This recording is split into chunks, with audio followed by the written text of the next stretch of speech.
Welcome to the No Sugarcoating Podcast. I am Amber Romaniuk, emotional eating, digestive, and hormone expert. I am also the founder of amberapproved.ca. I support professional women achieve optimal health through mindful eating, self-care, and overcoming self-sabotage with food. This podcast provides the honest truth on what you really need to create body freedom. The No Sugarcoating Podcast provides information on healthy living, lifestyle changes, nutrition, and diet, and is intended for informational purposes only. Always seek the advice of your healthcare practitioner regarding your health and nutrition program.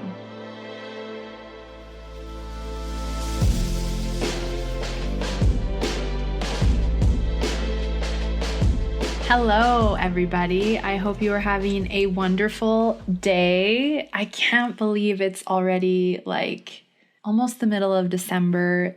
2019 is almost over. It's just kind of mind-blowing.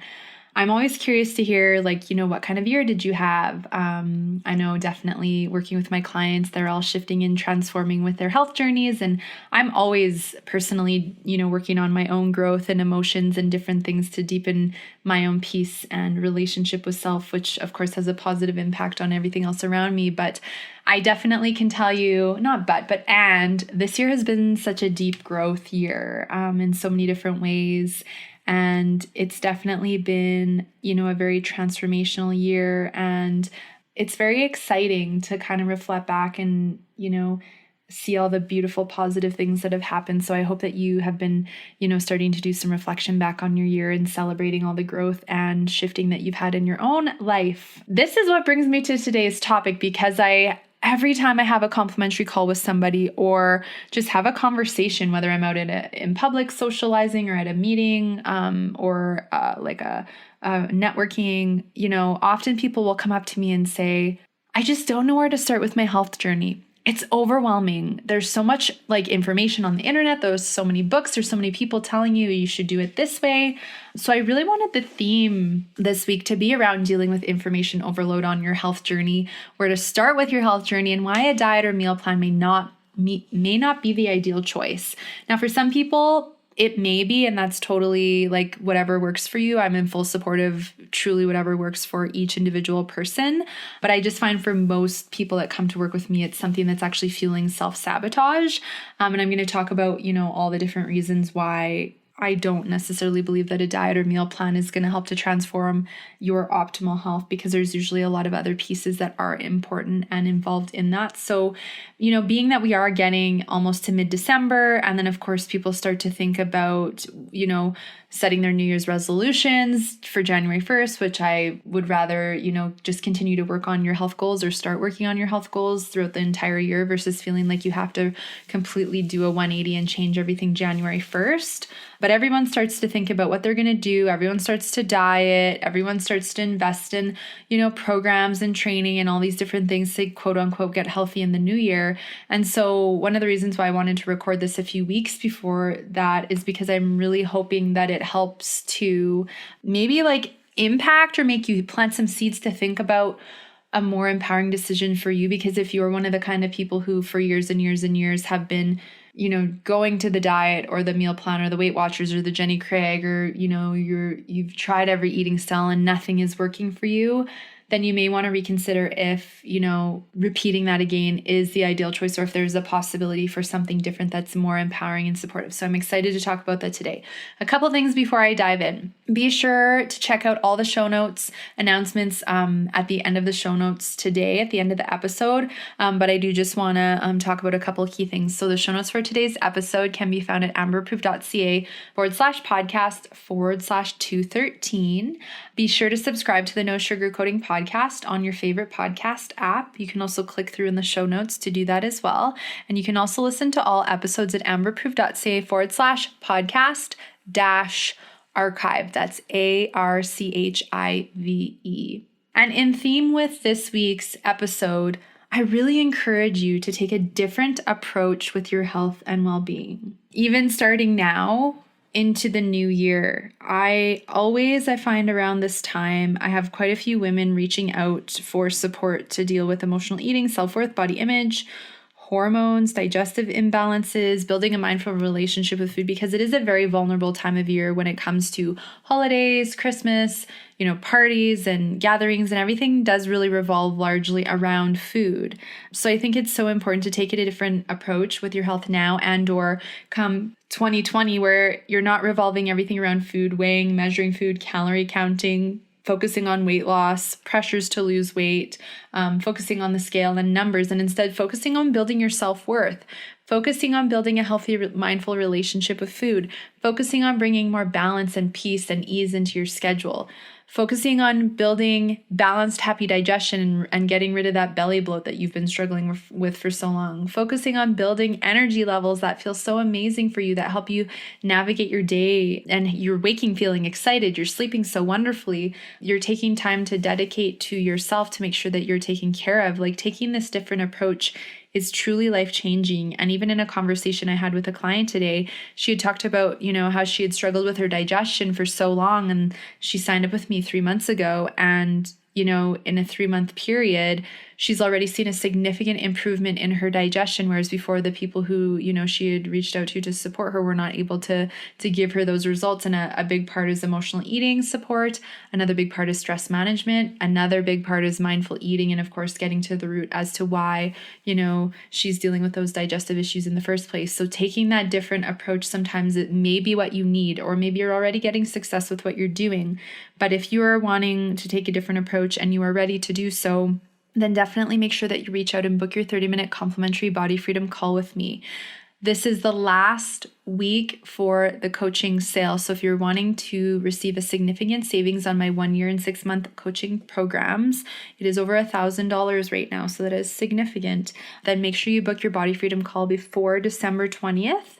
And then that way that will secure your savings. So booking your body freedom call will secure that coaching sale savings. So again, you can email me at info@amberapproved.ca with the subject line coaching sale, and I will assist you in booking the body freedom call, or you can go right to my website. There is the intake form and the scheduler right there. So I definitely look forward to connecting with you to support you in taking a different approach with your health and well-being. I want to read a client success story because I find it's always good to give some insight into the words that and experiences that come from my clients. So this comes from Lori, and she shares, when I first reached out to Amber, I was struggling with emotional eating on a daily basis. As a result, I was bloated and felt so sensitive to everything I ate, and also had extremely low energy. I found it quite difficult to get through my days with how poorly I felt. I didn't realize how much of an impact emotional eating and no self-care was having on my mental and physical health. After 6 months, I feel like a completely new person. My digestion feels wonderful, my clothes are fitting looser, and now I am more aware than ever of what triggers me to use food to cope with my emotions. I'm also happy to say that I am no longer going to food to sabotage. It feels so good that I am starting to take care of my health, and I am seeing food more as a medicine rather than using it as a punishment. If you are struggling and want full freedom, I highly recommend reaching out to Amber for support. And as always, thank you for all of the reviews that you guys leave for me. I love the feedback. I love the positive feedback. And, if you're really loving what you're hearing, a 5-star recommendation is always a great way to show your support. If you want to leave a review, you can do so on your phone or computer by going to podcasts and searching for the No Sugarcoating Podcast on your podcast app. If you're subscribed, you still need to find the show in this way. And once you're on my main page, you can click on reviews, write a review in purple. And again, you can also give 5 stars if you like. You can also go to amberapproved.ca/review, and it will take you to the page where you can follow the steps that I have just shared. And welcome to all new listeners, current listeners, people who've been listening for years. If you are finding a specific eating style is not working for you, you're struggling with emotional eating, food addiction, digestive issues, inflammation, or maybe you suspect your hormones are out of whack, you can't sleep, self-care continues to be a struggle, and you're at the bottom of your priority list, you've been struggling with your weight for years and you just can't seem to make peace with your body. Well, these are all the habits and mindsets that I will continue to address, and we will set you on a different path, my friends. So welcome, all of you. Amber Approved offers private coaching for hormonal imbalances, weight loss and digestive issues, emotional eating, and more.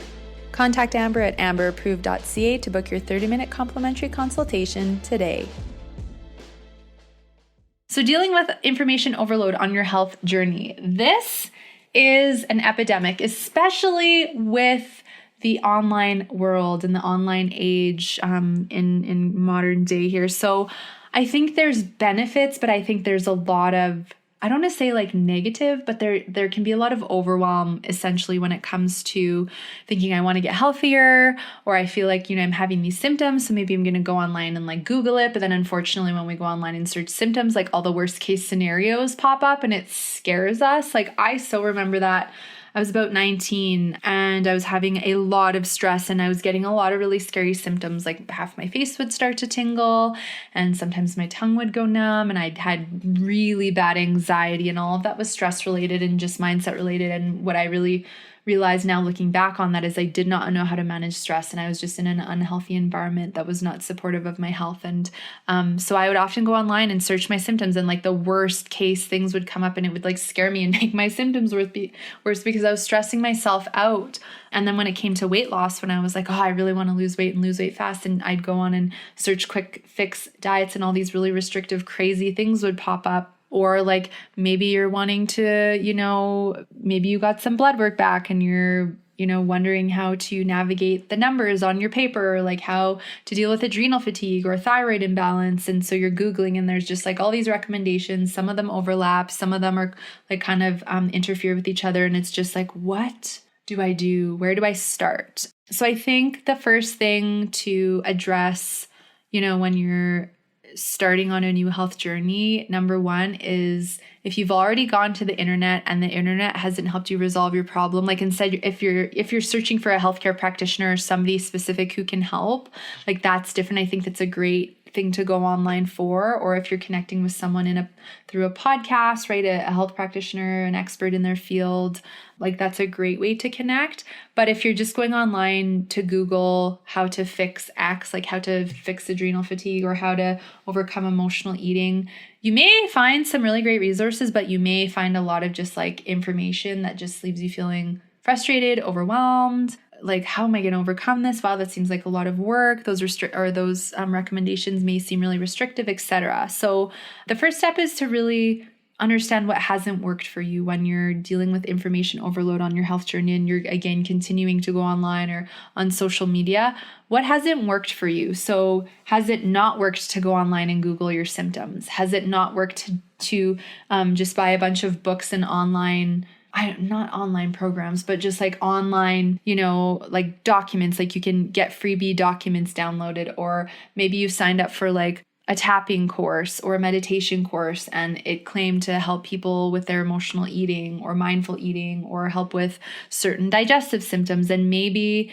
you saw a little shift with doing it, but again, you're not getting that full freedom. And to me, we want to celebrate any shifts, but if you're continuing to do something and it's not working and getting you the full freedom, then that's where we may want to go, you know what, maybe just buying a book or a downloadable document isn't enough. Maybe I need, more videos. Maybe I need to actually work with somebody one-on-one or be in a group setting, right? Or again, whatever resonates for you.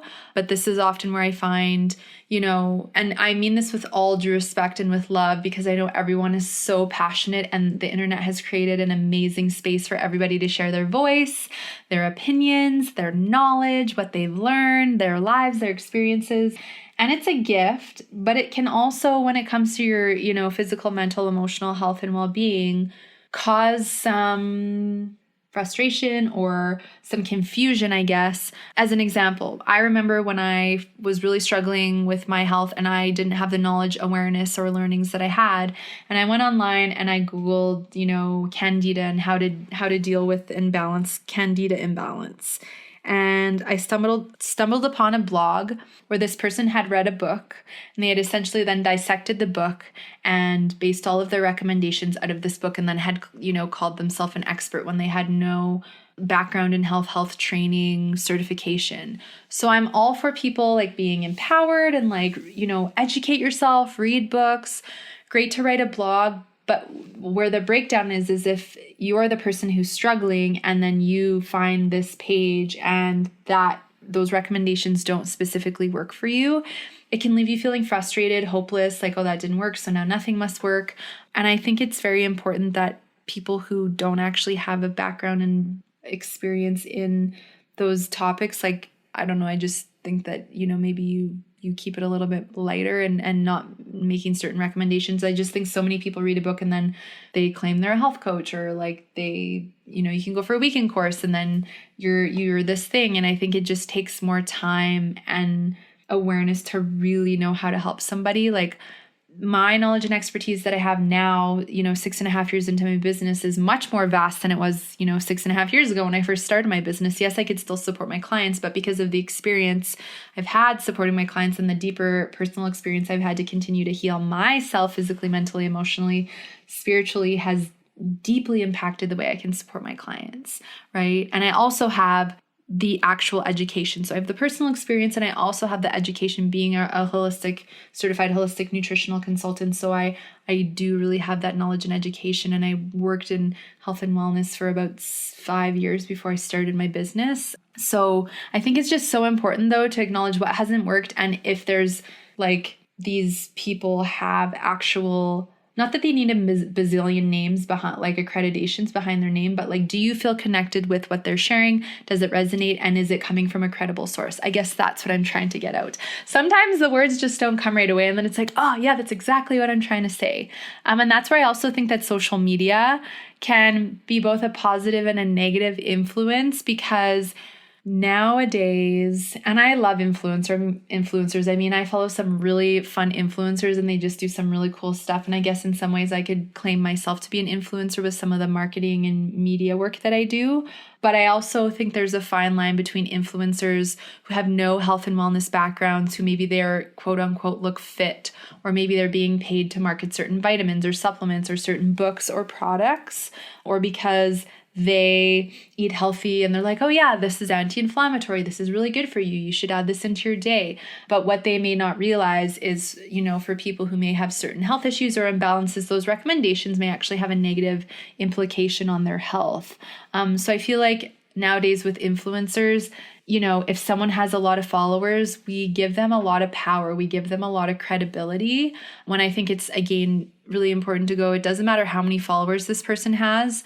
Do they have the knowledge, the education, their own personal experience, and, do they really, really, really know what they're talking about? Because if there's something that I don't know about, like before I talk about it, I will research it, or I may not even, go there until I've had an experience myself or done a lot of research and, really made sure that I'm clear on what I'm talking about to make specific recommendations to my client or on this podcast, because I want to make sure that it's accurate and supportive, rather than, oh, I just want to promote something because someone wants to pay me, or I read this book and it worked for me. So just because it works for that influencer that has a lot of followers, it may work for you, but it also might not. So I think that's where we need to be really important in how we get caught up in like social media and how like, oh, well, it's working for this person and look at how perfect their life looks and look at how perfect their body is and their photos.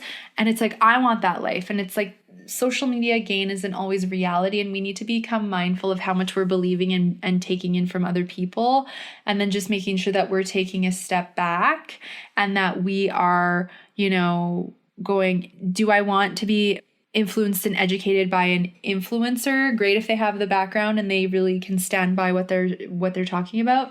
Like, or do I want to make sure that I'm working with someone who's educated and, compassionate, creating a safe space, and also has a personal experience and is really, really good at what they do. So I hope that makes sense. But I just think, again, influencers with a lot of followers, yes, they have a big following, but is that really the credible source that you want to deal with when it comes to your unique health journey and what you uniquely need? Because often, again, books and blogs and influencers, again, they don't know your unique state of health unless they're working with you, right? Everybody is different. Everybody has different needs and needs different amount of support and has a different relationship with food and their weight and different, external factors. So I think it's just so important to make sure that we are not getting caught up in the number game and like, oh, well, yeah, they must know what they're talking about. They have a lot of followers.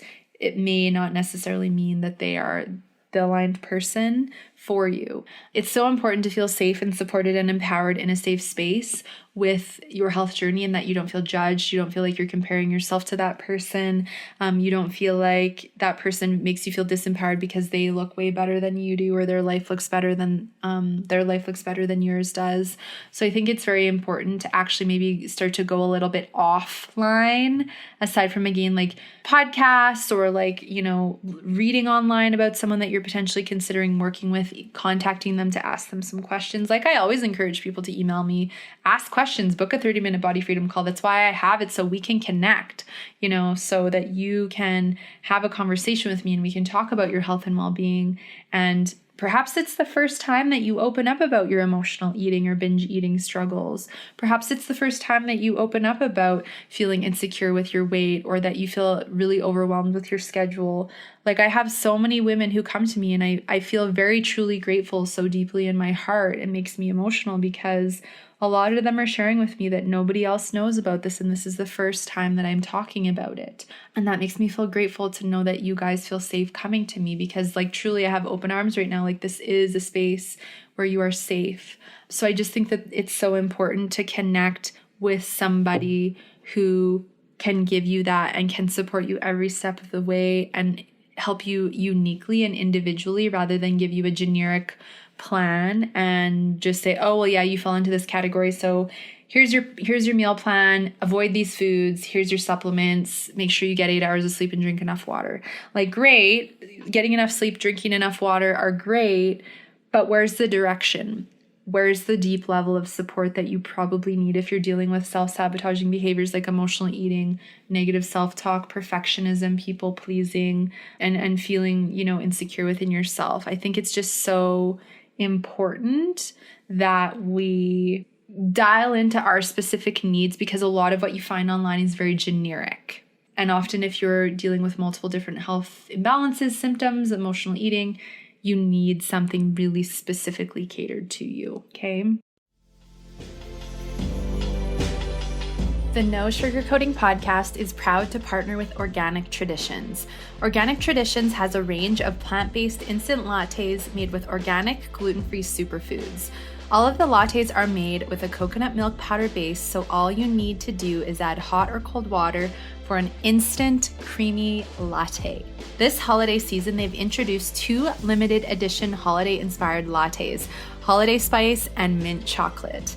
Sip your way to and through the holidays with these festive superfood lattes. These lattes are also versatile. Add them to your energy balls, chia pudding, overnight oats, and raw desserts for even more holiday-inspired superfood treats.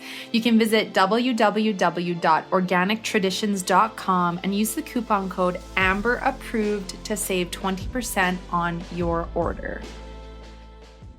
And so that brings me to point number 2, where to start with your health journey.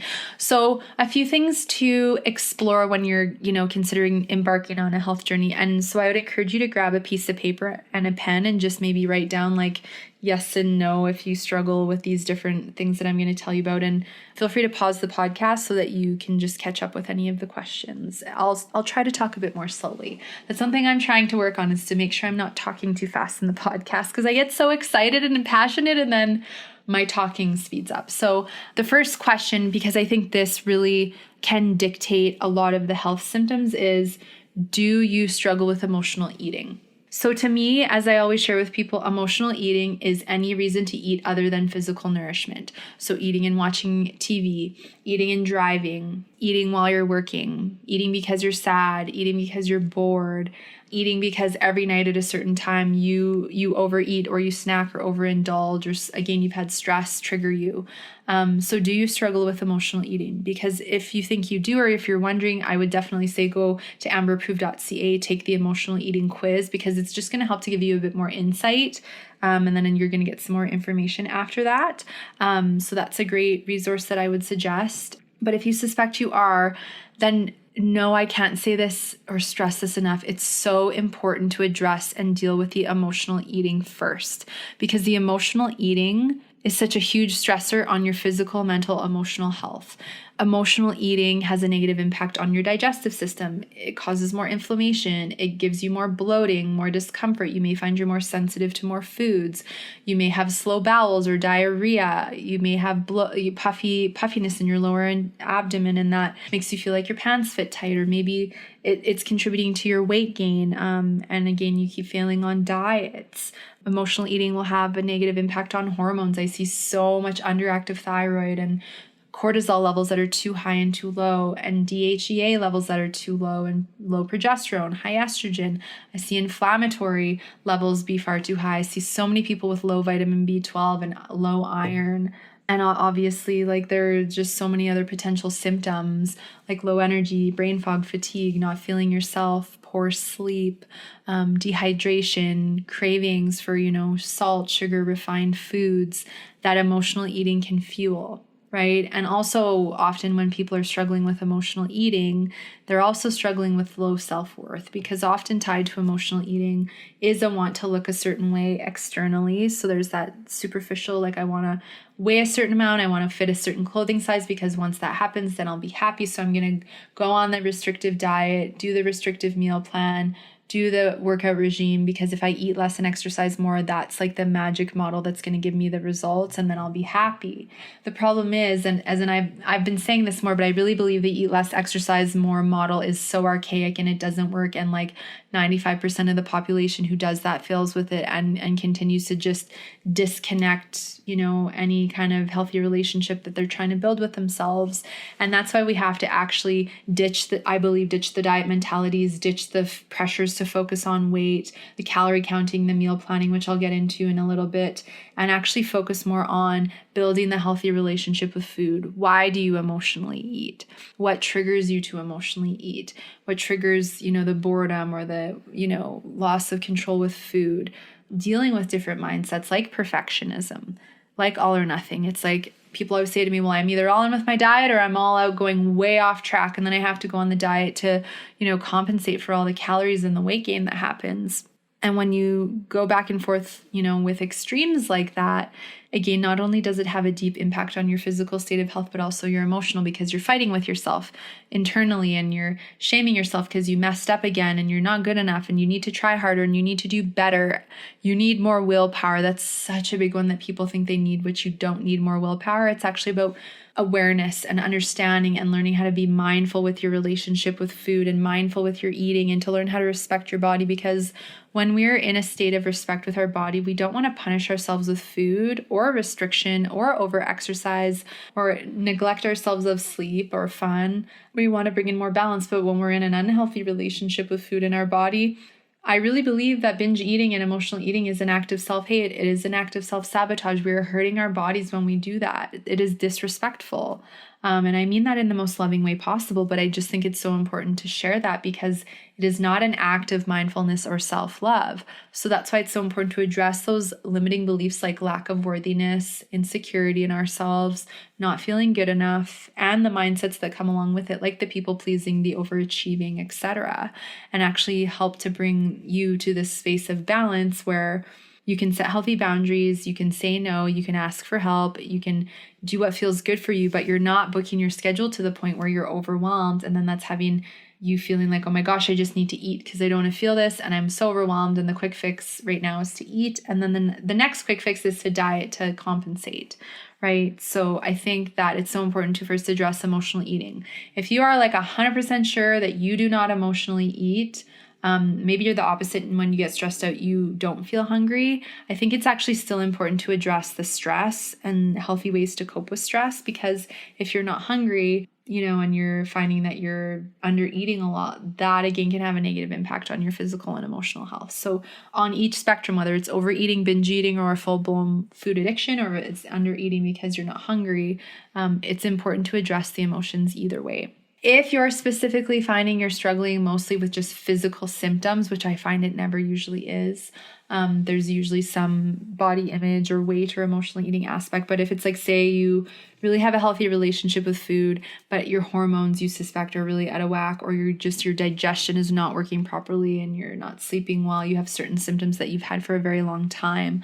I find if you have been, going and seeing healthcare practitioners and you haven't gotten any results, or you've only seen very little change and you've been working with them for say like a year or more, then I do encourage people that you may want to try something different. I know when I work with my clients, there's some things that significantly change very quickly and some things that take longer. But the key is that like every few weeks, if not more, people are seeing significant changes and reductions with their cravings, significant improvement with digestion, significant improvement with energy levels, mental clarity, sex drive. They're seeing significant improvements with less emotional eating and understanding why they're emotionally eating and setting healthy boundaries and, doing more self-care. And then the sleep is better. They're improving hydration. And then they're going, wow, I'm drinking enough water. Now my bowels are moving every day, or my bloating is happening less and less, or my heartburn went away, right? Like these are just such empowering things to hear from my clients. And then the beauty of it is as they do the physical and emotional work, when their bodies feel safe enough, like when they stop focusing on the weight, they stop shaming their bodies and they're feeling so confident and healthy, it's like, then all of a sudden they go, wow, my clothes are fitting so loose that I had to go and buy a smaller size. I had to donate my clothes.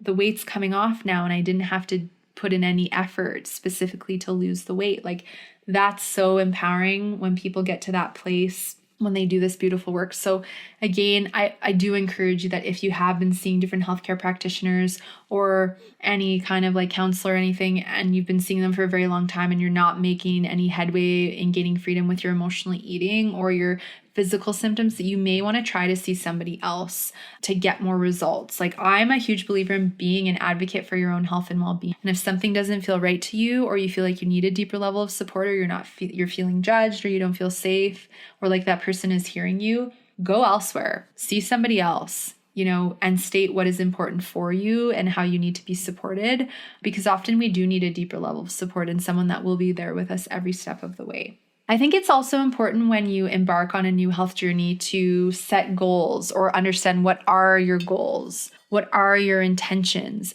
What are you wanting to work toward?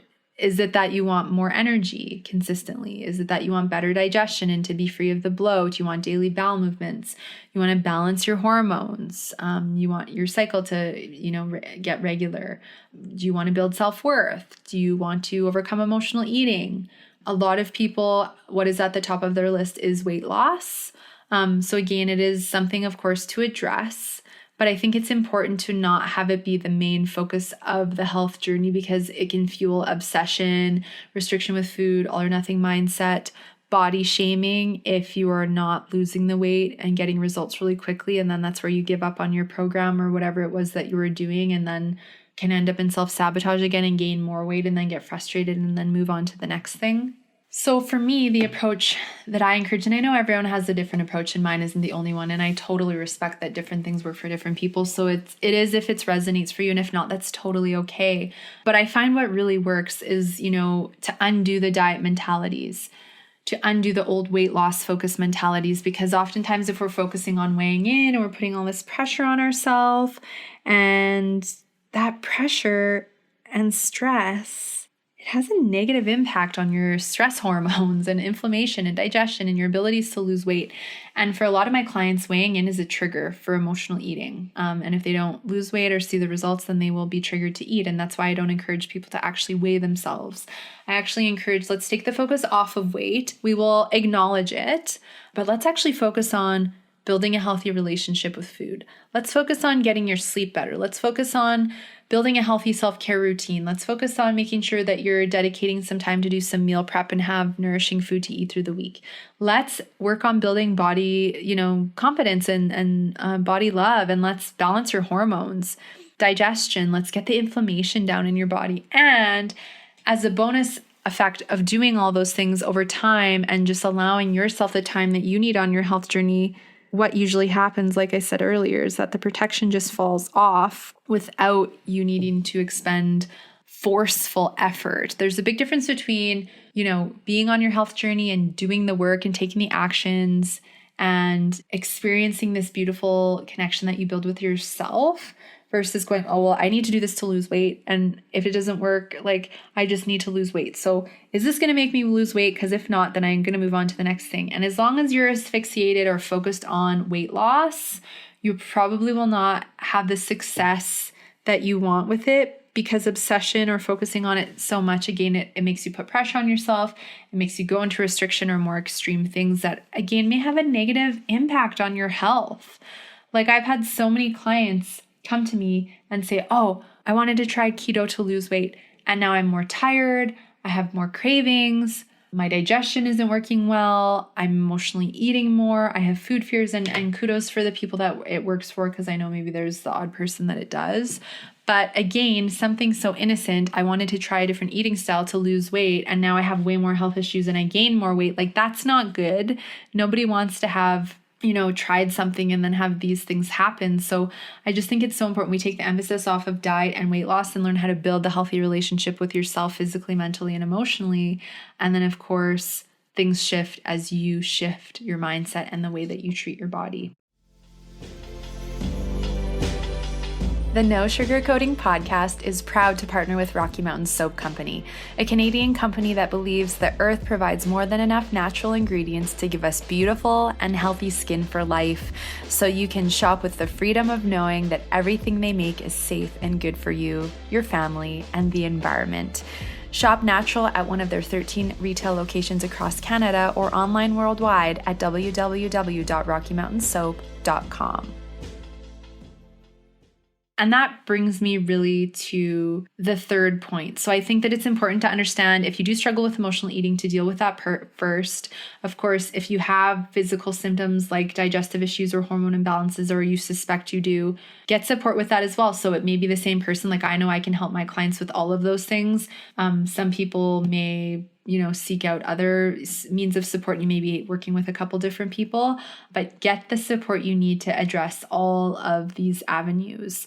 And I think, that's why it's important to not just maybe hop on another diet or a meal plan. And I want to talk about why these may not be the ideal choice. Notice I'm not saying they're not a choice.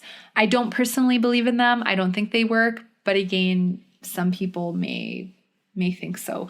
I actually find meal plans trigger emotional eating, because most people think, well, if I stick to the meal plan 100%, then I will get the results I want. But then one day, if you're, stressed or you're overwhelmed and you don't like what you see on the meal plan, you may want to rebel and then go and eat things that are not on the meal plan. Or if you're bored with it, again, may want to rebel and go and eat things that are on it. It often fuels rebellion, and anything that fuels rebellion, like meal plans or restrictive diets, or another one is when I have clients who come to me and they say, oh, I've seen a naturopath, and the naturopath did the food sensitivity test, and I have all these sensitivities, and they told me to cut out wheat, dairy, sugar, soy, corn, gluten, eggs, nuts, blah, blah, blah. And now I don't know what to eat. So when and if you do go and see an ND, if they are doing food sensitivity testing and you have an emotional relationship with food, it's so important to actually get help to overcome the emotional eating first, because often if someone doesn't know you're have an emotional relationship with food and then they make these recommendations, it may also trigger you to emotionally eat because you feel restricted. You may not be getting the deep level of guidance that you need on how to navigate that.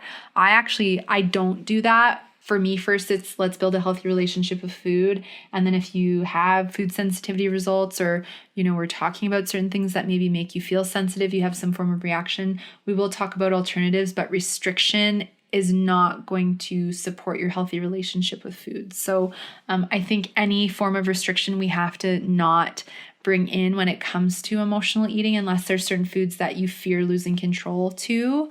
Then I think it's important that we maybe keep those out of the house for a little while or minimize the intake so that you can build some food courage and confidence. And then it's awesome because you get to the point where you can have those foods in the house and or eat them mindfully, and it doesn't trigger you to want to lose control for days, weeks, or months and have you feeling like you needing to start over again. Like personally for me, I had to completely cut out sugar, refined sugar, and dairy and wheat for about 4 years. No, was it 4 years? maybe less. 3 or 4 years. Sugar was definitely 3 or 4 years. I personally had to do that because my food addiction was just so severe that for me to, build mindfulness and gain some control back and build a healthy relationship with food, it was just something I had to avoid because of the serotonin, dopamine high. It gave me, my addiction was very deep, and I know not everyone has that deep of an addiction, and for some people they may or it may be worse. Then I know for some people they're able to, have small amounts, but it's really about learning to build the mindfulness. So I don't think there's a right or wrong way, but we have to cater it to each person and what feels good for you. That's the key. But why diets and meal plans may not be the ideal choice is because they're usually very surface level. They're usually not specific to your health needs. So for an example, if you go online and Google like best diets to lose weight or boost energy, it may tell you certain things to eat or certain things to do. But unless that plan is able to thoroughly assess your health, your digestive health, your hormone health, immune health, your family history, what you're currently doing, your relationship with food, it's not going to be able to specifically tell you what you need now and then, what adjustments you may need. I'm always adjusting what I'm eating. In fact, a couple of weeks ago, I'm like, I need something different for breakfast. And so I've completely switched up my breakfast. And that often happens like once every 3 to 6 months because my body's going, okay, I need a bit more of this, a bit less of that. And luckily I've learned how to become flexible. Oftentimes people think I just need to find the right diet and it'll be the be all end all when it actually is not the case at all. We often need to change things, and if we learn how to listen to our bodies, then we can make the changes. But that's another thing, is often a diet or a meal plan does not teach you how to listen to your body or build body awareness, so then you don't really know what you're giving yourself. You're just following what's on a piece of paper, which really may have nothing to do with what you need at the time. A lot of diets and meal plans are not attainable. They're not realistic. Again, a lot of people feel restricted, and of course, what happens if you feel restricted and you have a stressful day? Well, then you may fall deep into all the foods you're quote unquote not allowing yourself to eat. And that actually triggers and can fuel emotional eating. So I often find diets and meal plans trigger emotional eating because they're not realistic and they're restrictive. Often as well, they push perfectionism to get results. So if you want X result, you must do Y. You must take Y actions, and you have to be consistent with Y actions to get X results. And if you're not, then it's not going to work, right? So to me, that is not realistic or attainable either, because no one is perfect, and you can't attain perfectionism with a diet or an eating plan. So therefore, you set yourself up for failure, and then you fail, and then you get frustrated with yourself, and you get hard on yourself, and you go into negative self-talk. And that, my friends, is not supportive of you building self-love or a healthy relationship with food either. Beating yourself up, going, oh, well, I just need to try harder, or I need more willpower, all that's all just disempowering. It's not supportive of your greatest good. So I think it's just so important to understand that we don't want to fuel perfectionism. We don't want to fuel the all or nothing mindset where I'm got to be 100% with this diet to get the results. Because what happens if you're not 100% in? Well, then that means you're going to the other extreme, which is you're all out, and again, you're in self-sabotage with food, and then you don't feel well, and then you're guilty, and then you're gaining weight, and then you're frustrated about that. It really is a vicious cycle. Another reason why diets and meal plans may not be the ideal choice is because they usually don't address your emotional state. They don't address your emotional relationship with food. They don't address the emotional relationship you have with your body image. They don't address the lack of self-worth or insecurities or the not feeling good enough that you're feeling. The diet or the meal plan doesn't address your overbooked schedule that is fueling overwhelm and triggering emotional eating. The overbooked schedule can also be fueling hormone and digestive imbalances, cravings, low energy, poor sleep, and those things can all trigger emotional eating. The diet or meal plan doesn't address your ego, which is the self-sabotaging mindset that wants you to just continue to stay suffering and struggling with emotional eating and negative self-talk and stay in the diet mentality, stay in the weight obsession. But the problem is you keep doing the same things over and over, and they're driving you crazy because you're not getting any different results. You keep getting the same results. And that is the definition of insanity, my friends.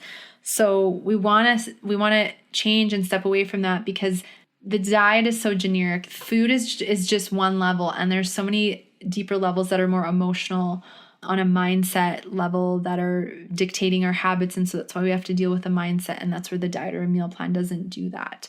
The diet or meal plan doesn't help you assess or identify, like I mentioned earlier, those hormone or digestive imbalances, or how to improve your symptoms. Yes, adding in more certain foods and taking out or reducing certain foods can change things. There's certain foods, teas, and spices that do have really great health benefits. And same with, supplements. But in order to know what you need, it's important to be able to have someone thoroughly assess your health. Like the first hour I spend with somebody after the complimentary consultation and they sign up is a thorough health assessment. They fill out a very thorough intake form, and we spend that time talking through, and I take lots of notes and ask lots of questions, because the more I can understand what's going on with your mind and body, the more I can make specific recommendations for you. I don't, it's not generic, it's very specific to each person.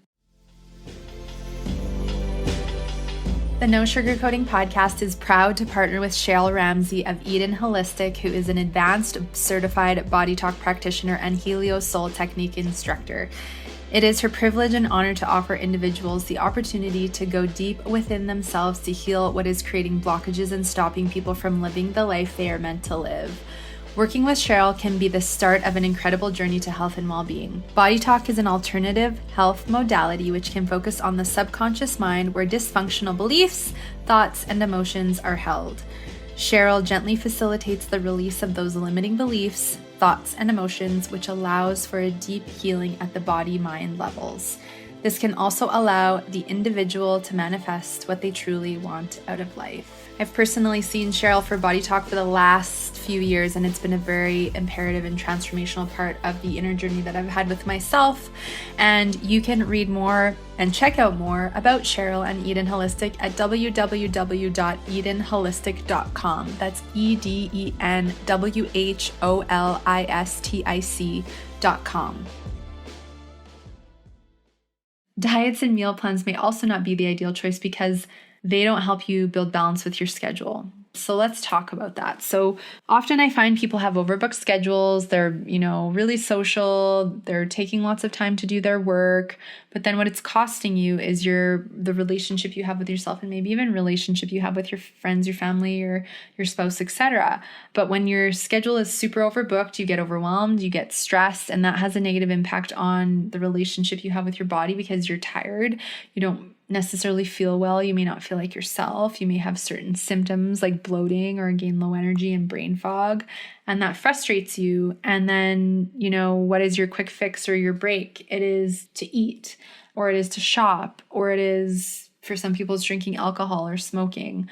But for whatever it is, it's usually a self-sabotaging behavior that could be prevented and resolved if we were to actually look at our mindset and look at our schedule, because it's our mindset that's fueling the way we navigate our schedule. And we don't want to overbook it and say yes to everyone else and no to ourselves, because we do need to take care of ourselves and our health and well-being. I've definitely witnessed some people who have overworked, underslept, they're not eating well, they're not taking care of themselves, they're in some really unhealthy self-sabotaging behaviors. And then unfortunately, one day they're going to their doctor and they're getting a very unpromising diagnosis, or they're getting really sick, and it's having a huge impact on them. And that's why it's so important for us to prevent, so that we ideally can avoid getting to that point where something really serious happens, or getting to the point where we can't change it and we have a limited amount of time left on this earth.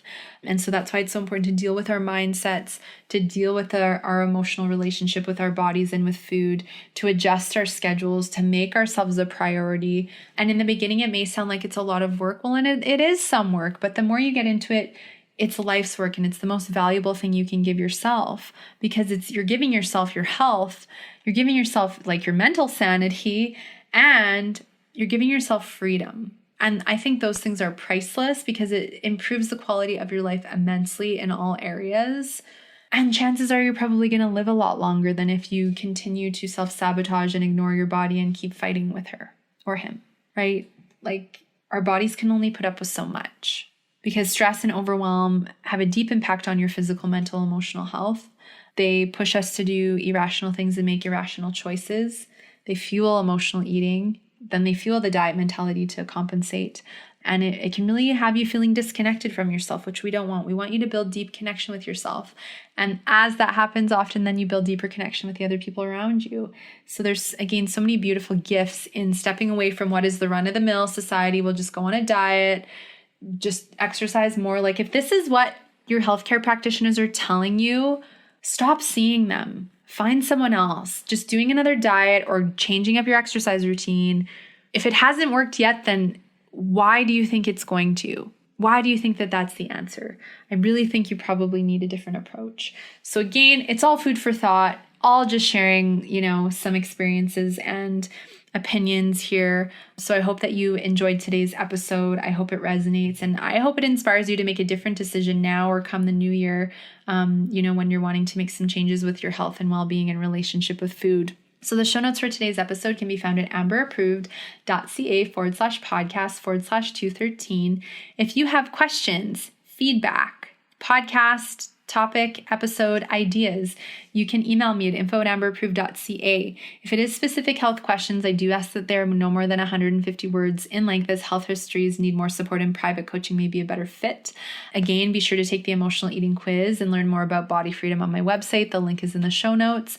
And also be sure to click through in the show notes because I have my holiday gift guide going on right now with some amazing Calgary and Canada companies. So it's great to support local for the holidays. If you're doing your Christmas shopping, be sure to also check out Amber Approved magazine. The winter edition is out now. And yeah, I hope that you guys really enjoyed today's episode. As I always say, there's no better time than the present to take action on your health. So I encourage you to take action now. Have a beautiful day, a great week, and I will look forward to sharing a whole new episode with you guys next Sunday.